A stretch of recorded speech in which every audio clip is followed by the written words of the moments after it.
तो 4 दिन की तेजी के बाद आज हम देखने की निफ्टी में गिरावट है, लेकिन गिरावट कोई खास नहीं है, सिर्फ 30-32 अंकों की गिरावट है। लेकिन निफ्टी बैंक में कमजोरी थोड़ी सी ज्यादा है निफ्टी के मुकाबले। कल तेजी कम थी और आज कमजोरी ज्यादा है। 183 अंक नीचे है निफ्टी बैंक, 55,700 के नीचे आके कारोबार करता हुआ दिखाई देगा। और खबरों का एक्शन हम देख रहे हैं। भारतीय एयरटेल जो ऊपर है करीब 2%, उसकी वजह यह है कि 249 रुपये वाला जिनका 1 GB पर डे डेटा वाला जो प्लान था उसको कंपनी ने खत्म कर दिया है। तो जो कदम जियो ने उठाया, फिर बाद में भारतीय एयरटेल ने भी उसको रेप्लिकेट किया, एक तरह से हम कह सकते हैं। और अब 2% ऊपर ये शेयर कारोबार कर रहा है, 1950 रुपये के आसपास के भाव हैं। हरीश जुझारे हमारे साथ तैयार हैं। हरीश जी बताइए, आपने क्या स्पॉट किया है ओपनिंग ट्रेड के लिए और कहां पर दांव लगाए शुरुआत में? बिल्कुल अभिषेक जी, देखा है तो जैसे एक्सपेक्ट किया था ऑलमोस्ट उसी के हिसाब से मार्केट ओपन हुआ है। मुझे लग रहा है कि जो है मतलब थोड़ा बहुत वीकनेस देखने मिल सकता है जब तक 25,000 के ऊपर क्रॉस नहीं करता है निफ्टी में। तो लेकिन अभी भी देखा है तो बहुत सारे स्टॉक्स में मोमेंटम बना हुआ है। देखिए स्पेशली देखा है तो ऑटो और ऑटो कंपोनेंट्स में मुझे लग रहा है कि मेरा उसमें ऑटो कंपोनेंट्स में एक है जो कि है एक्साइड इंडस्ट्रीज। देखिए एक्साइड इंडस्ट्रीज में कल एक शानदार रैली देखने मिल रहा था ऑलमोस्ट 5% का। और आज के मुझे लग रहा है कि आज भी फॉलो अप बाइंग देखने मिल रहा है। और कल का वॉल्यूम के हिसाब से मुझे लग रहा है क्लियर एक ब्रेकआउट दिया जा रहा है ट्रेंड लाइन का। मुझे लग रहा है कि करंट लेवल्स पे एक बार बाइंग कर सकते हैं एक्साइड इंडस्ट्रीज। तो मुझे लग रहा है कि ऊपर की ओर टारगेट 420 का बन सकता है शॉर्ट टर्म में, और स्टॉप लॉस मेंटेन करना चाहिए 385 का।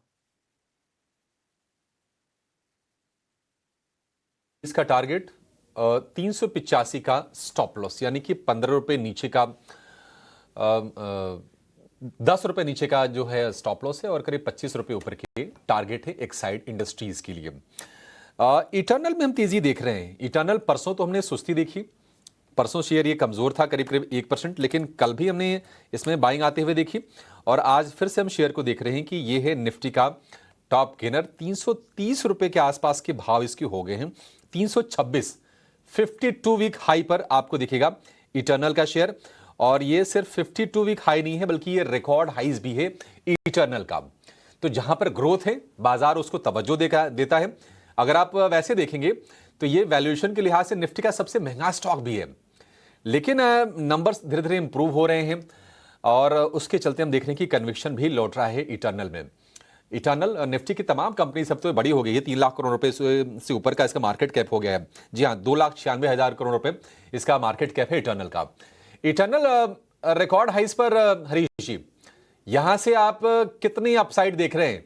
ट्रेड लेना हो अभी लेना ठीक है? अभिषेक जी, एटर्नल में देखा है तो देखिए प्रीवियस ऑल टाइम हाई था 305 का, उसके ऊपर बिल्कुल स्ट्रांगली टिका हुआ है। मुझे लग रहा है कि जब तक इसके ऊपर टिका हुआ है, मुझे लग रहा है कि इसका लॉन्ग टर्म रैली कंटिन्यूएशन रह सकती है ऊपर की ओर। मुझे लग रहा है कि टारगेट शॉर्ट टर्म में देखा है तो इमीडिएट बेसिस में रेजिस्टेंस 350 के अराउंड है। अगर 350 के अराउंड निकल जाता है तो मुझे लग रहा है कि ऊपर की ओर 360 और 400 के लेवल्स भी दिखा सकता है। तो मुझे लग रहा है कि यहाँ पे एक स्ट्रॉन्ग अपसाइड का ट्रेंड है। लेकिन दूसरा चीज ये है कि एक थोड़ा बहुत कंटिन्यूस रैली देखने मिल रहा था लास्ट 2-3 हफ्तों से। तो उसके चलते मुझे लग रहा है कि शॉर्ट टर्म में देखा है तो थोड़ा ओवरबॉट सिनेरियो भी इंडिकेट कर रहा है। मुझे लग रहा है कि डिप्स आता है तो बाइंग करना चाहिए, थोड़ा sell on buy on dips की स्ट्रैटेजी मेंटेन करनी चाहिए इस स्टॉक में। देखा है तो मुझे लग रहा है कि 315 के आसपास इमीडिएट सपोर्ट है। तो इसके अलावा आसपास मिल जाता है 10 रुपए या नीचे, तो मुझे लग रहा है कि वहां पे अच्छा बाइंग बन सकता है और 300 का स्टॉप लॉस मेंटेन कर सकते हैं। और ऊपर में शॉर्ट टर्म के लिए देखा है तो 350 का रेजिस्टेंस बनेगा नेक्स्ट फर्स्ट। उसके ऊपर निकल जाते हैं तो स्टॉक प्राइस में और तेजी देखने मिल सकता है, जो कि 360 और 400 का लेवल भी लॉन्ग टर्म में देखने मिल सकता है। तो ओवरऑल बाइंग का ही रिकमेंडेशन रहेगा, लेकिन थोड़ा डिप्स में आए तो बाइंग करना चाहिए, क्योंकि जिस तरीके से रैली हमने कंटिन्यूस रैली देखने मिल रहा है, हो सकता है कि थोड़ा बहुत प्रॉफिट बुकिंग ऊपर के लेवल भी देखने मिल सकता है। ठीक है, थोड़े बहुत प्रॉफिट टेकिंग आ सकती है, लेकिन 315 रुपए का सपोर्ट बढ़िया है इटर्नल के लिए। और 350 के टारगेट के लिए आप इसको खरीद सकते हैं। हरीश जी, आपने 315 बोला या 300 बोला है स्टॉप लॉस? 315 के पास बाइंग करना चाहिए और 300 का स्टॉप लॉस हरीश मेंटेन जी, करना चाहिए। अभिषेक जी, 315 के अच्छा आसपास ठीक है, बाइंग करनी 315 के पास चाहिए। खरीदना है। तीन, करेक्ट करेक्ट, ठीक है ठीक है, ठीक है। 315 के पास खरीदिए, 300 रुपए का स्टॉप लॉस लगा के, और 350 का टारगेट आपको इटर्नल में मिल जाएगा। आज हम देख रहे हैं कि देखिए ये बैंकिंग में ना थोड़ी प्रॉब्लम बढ़ रही है। 55,650 के आसपास निफ्टी बैंक आ गया। मुझे लगता है कि इंट्राडे में एक ना रिवर्सल आना चाहिए निफ्टी बैंक में। लेकिन जो फाइनेंशियल वाली कंपनीज है ना, एनबीएफसीज, चाहे वो श्रीराम फाइनेंस हो, बजाज फाइनेंस हो, ये आज कमजोर है। बजाज फाइनेंस का जो शेयर है वो आ गया है फिर से 900 रुपए के नीचे। और देखिए चर्चा ये भी चल रही है कि ये पीएम मोदी ने कह तो दिया कि जीएसटी पे डबल धमाका होगा दिवाली का, लेकिन अब यह है कि अब लोग तो अपनी परचेज, अपनी शॉपिंग ये टाल देंगे। अगर यही अगर टल जाएंगी तो फिर जो कंज्यूमर फाइनेंस में जो बड़ा नाम है बजाज फाइनेंस, तो उसमें थोड़ा सा तो हाल फिलहाल थोड़ी डिस्ट्रप्शन तो आएगी। ऐसे ट्रेडर्स भी ऐसे कुछ कह रहे हैं, तो देखते हैं क्या इसका इंपैक्ट होता है। कुछ कंपनी से बात करके हम उनका व्यू समझने की कोशिश करेंगे। लेकिन बजाज फाइनेंस 890 रुपए के भाव, हरीश जी कॉन्ट्रा बाइंग करनी है इसमें?